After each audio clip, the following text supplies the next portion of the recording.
Bonjour à tous. Effectivement, donc on ne va pas du tout parler d'ALR. Mais on va parler d'échographie et comment utiliser l'échographie dans l'exploration de la congestion veineuse. La congestion veineuse, finalement, c'est un vieux sujet. Il a été revisité depuis quelques temps avec l'échographie. Et mon topo, en fait, il est en 3 temps. C'est la définition de la congestion veineuse.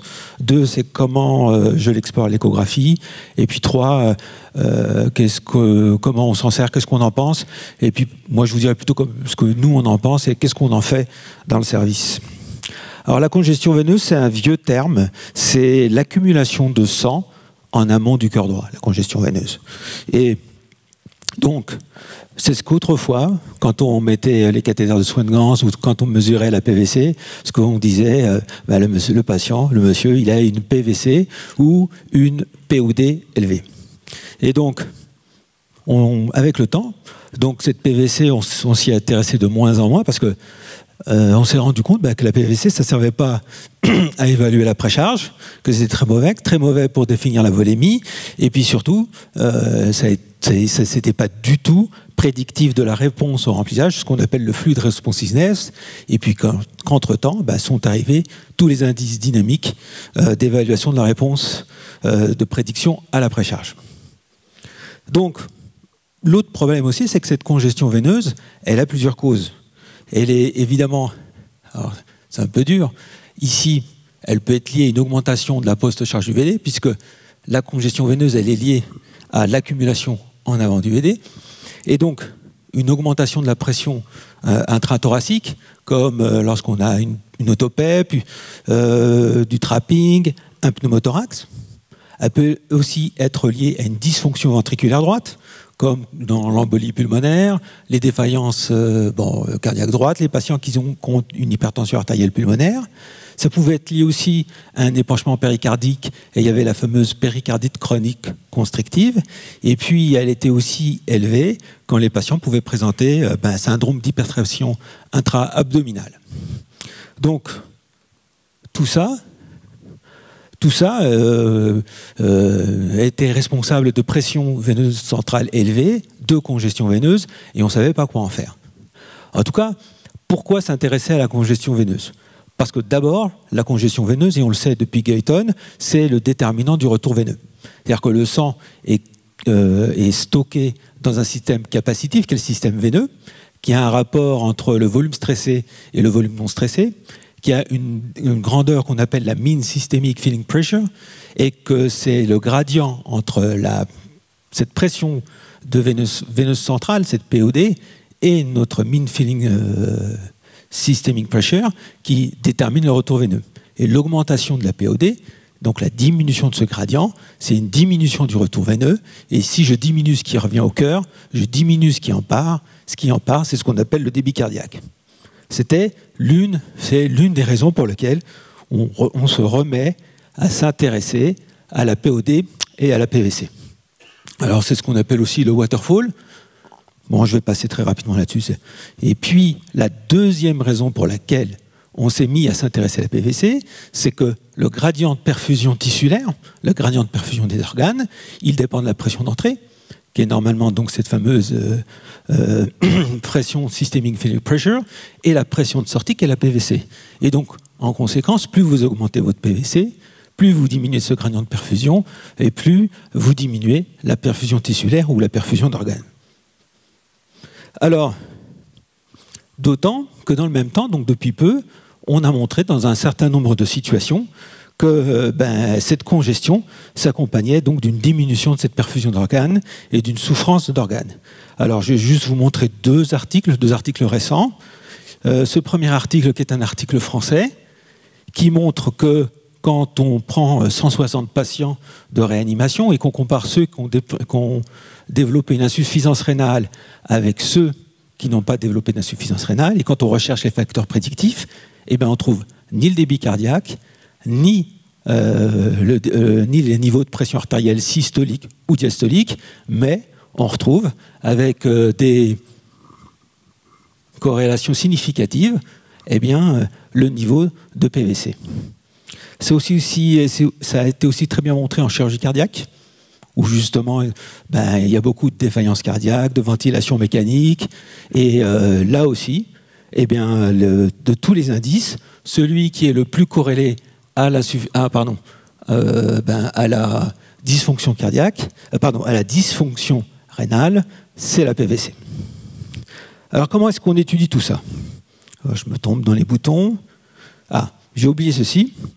Évidemment, l'idée surtout, c'est que vous avez votre patient ici, ça c'est sa courbe de réponse au remplissage, c'est la fameuse courbe de Frank-Starling, et que ici vous avez votre zone de précharge dépendance, ici vous avez votre charge de non précharge dépendance, et là vous avez vos indices de réponse, et puis ici, ça c'est la courbe.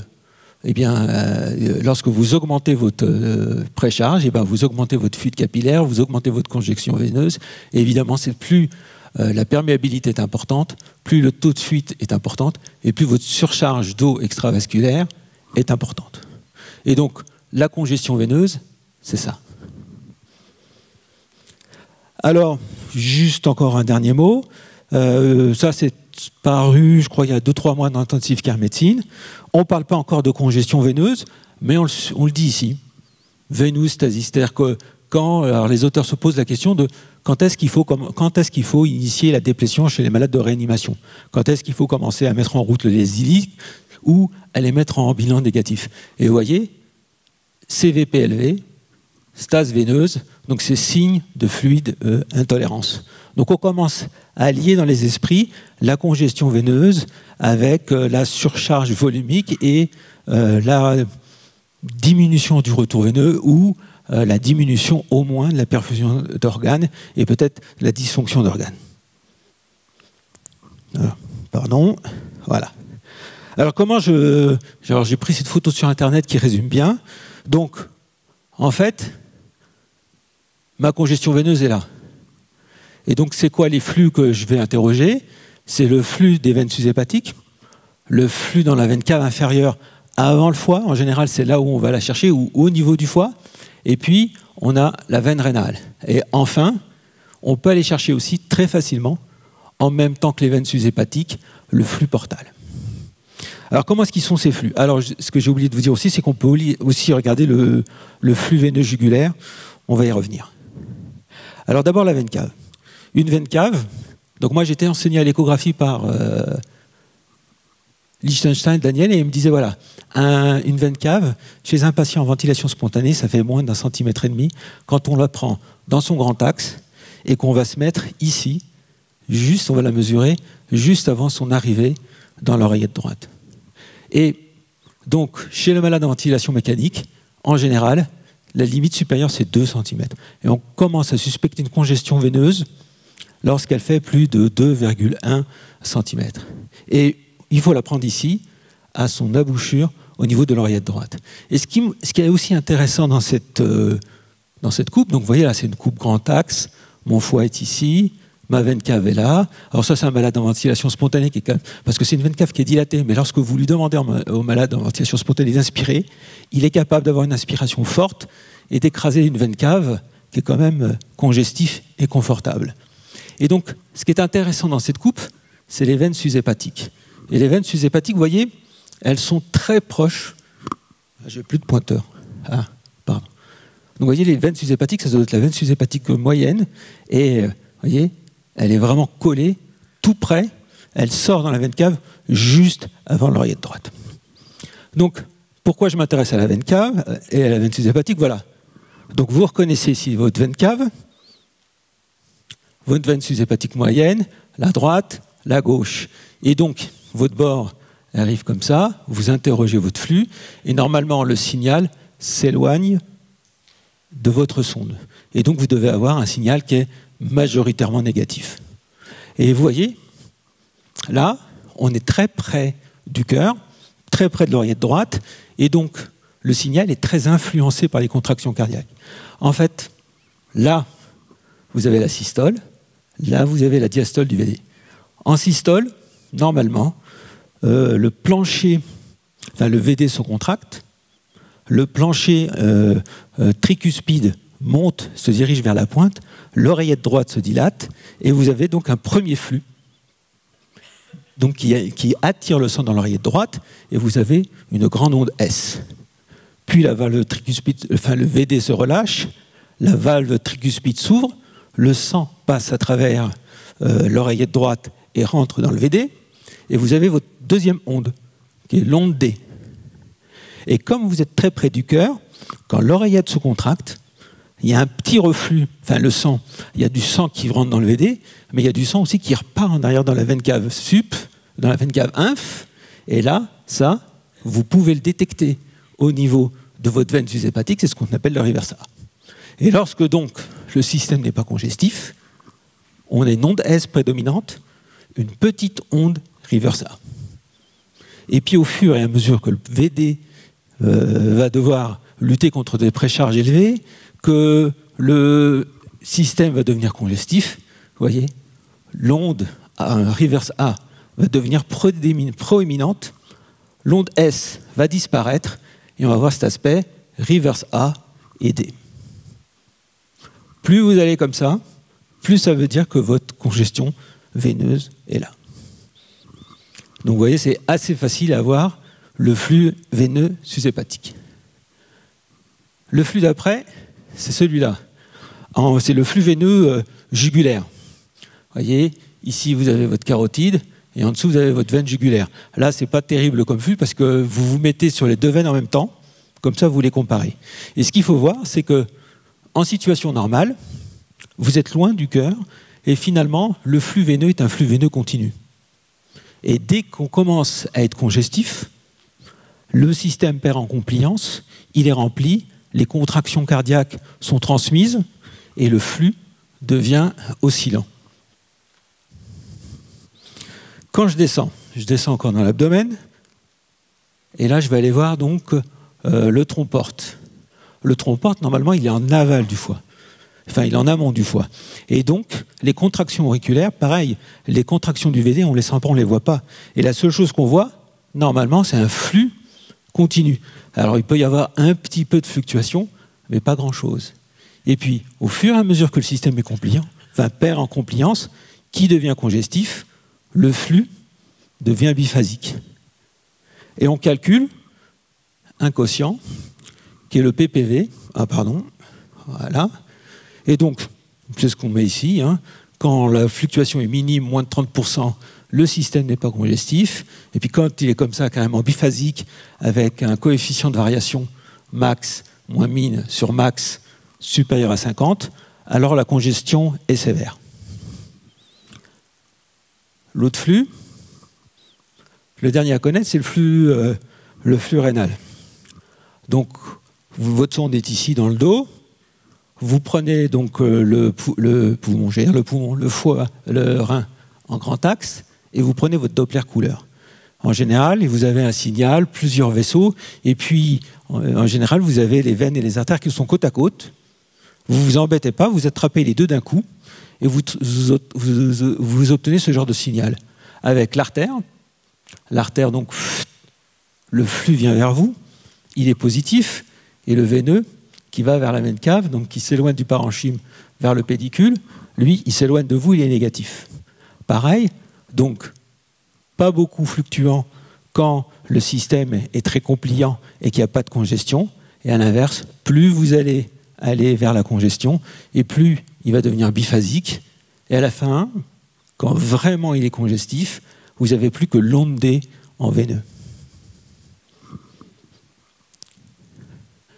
Voilà, c'est résumé. Biphasique, continu, peu pulsatile. Plus il devient pulsatile, et carrément quand il est monophasique, diastolique, alors vous avez une congestion très sévère.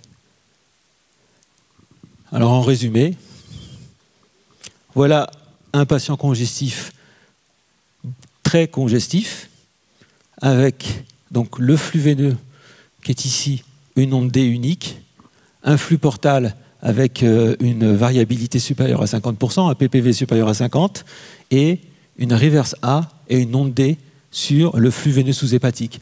Un patient complètement normal, avec un flux veineux, lui, qui fluctue, un flux veineux sous-hépatique qui fluctue avec la ventilation, ce qui est normal, une petite reverse A et un remplissage essentiellement systolique. Et puis, vous voyez, voilà. Alors, juste un mot, Deno, je crois que c'est un Canadien, a développé un score qu'on appelle le score Vexus. Et pareil, donc quand vous avez une veine cave qui fait plus de 2 cm, et puis que vous avez une des 3 anomalies sur le flux rénal, sur le flux portal ou sur le flux hépatique, une anomalie majeure, vous avez un score très élevé et vous êtes très congestif. Alors qu'est-ce qu'on en fait, nous? Nous, qu'est-ce qu'on en fait dans le service? Eh bien, on a fait 2 choses. On a fait d'abord cette première étude prospective où, en fait, on a surveillé l'évolution de la congestion veineuse chez des malades tout venant de réanimation non sélectionnée. Alors, c'était une étude observationnelle, prospective, et où on a inclus 145 malades qu'on a suivis sur 7 jours. Et là, en fait, on a reporté que les 2-3 premiers jours et on a regardé comment évoluait la convulsion. Alors, nous, on ne l'a pas trouvée très fréquente. Vous voyez, donc ça fait moins de 20% des malades qui sont congestifs avec un score de Vexus supérieur à 2. Et vous voyez, donc en général, les malades, quand ils s'améliorent, sont moins congestifs en sachant que certains le deviennent.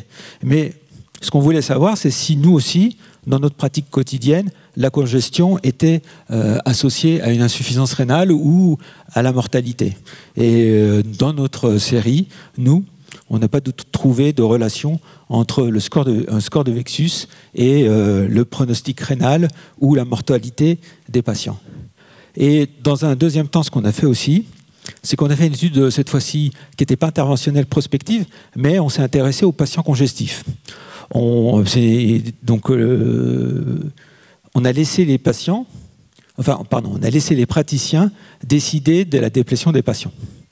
Et on a évalué ce qu'ils faisaient. Donc, des fois je me trompe de bouton.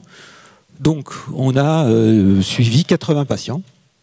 Et ces 80 patients, donc, c'était 80 patients chez qui les praticiens avaient décidé, probablement parce qu'il y avait des œdèmes, parce qu'ils suspectaient cliniquement une congestion, de donner du Lasix. Et donc, on a fait un score qu'on appelle score de congestion, où en fait, ce qu'on a regardé, c'est s'il y avait des crépitants. On a regardé à l'écho s'il y avait des queues de comète, s'il y avait de l'épanchement pleural. On a coté l'œdème et on a rajouté le NT-proBNP. Plus ce score est élevé, et a priori, plus ça veut dire que vous êtes congestif, voire même avec de l'œdème pulmonaire. Et on a défini les patients répondeurs comme les patients qui avaient ce score de congestion supérieur à 3 et qui, en plus, répondaient au Lasix avec une diminution de ce score. Et donc on s'est retrouvé avec une moitié de patients qui étaient des répondeurs et une moitié de patients, en fait, qui n'ont pas amélioré leur score de congestion ou qui avaient déjà un score de congestion qui n'était pas très élevé. Et vous voyez, ça c'est l'évolution avec le Lasix chez tous ces patients des critères cliniques et échographiques de congestion. Et ce qu'il faut voir, c'est qu'on a étudié donc chez tous ces patients nos flux, plus le score de Vexus, et on s'est rendu compte que le flux portal était le meilleur indice de détection ou de pronostic à la réponse positive de congestion. C'est-à-dire que c'était le flux qui nous permettait de savoir quel patient allait passer dans la catégorie répondeur. Voilà. En conclusion, voilà. Donc, le côté veineux, c'est un petit peu le contraire du côté artériel. C'est-à-dire que quand il commence à y avoir de la fluctuation, c'est que le système est malade et qu'il est trop rempli. Contrairement à ce qu'on voit du côté artériel et les indices dynamiques de pressage. En fait, il faut tout simplement se dire que quand le système veineux est rempli, il est congestif et que les variations de mouvement et de volume de droite sont transmis aux veines et qu'on peut les détecter. Et plus on peut les détecter loin, plus on peut les détecter de manière importante, plus ça veut dire que le système est congestif. Nous, en pratique, le score de Vexus, on ne le calcule pas. Ce qu'on regarde le plus facilement, c'est le flux portal qui est assez facile à avoir et le flux veineux sus-hépatique. Le flux rénal, c'est un peu plus difficile. Et puis moi, ce que je dis aux internes, c'est on ne calcule pas vraiment les indices, mais voilà, à partir du moment où ça devient monophasique, prédominant en diastole et avec de grandes fluctuations ventilatoires, il y a de la congestion veineuse. Et la congestion veineuse, De toute façon, c'est pas bon pour la perfusion tissulaire et pour le retour veineux. Merci de votre attention.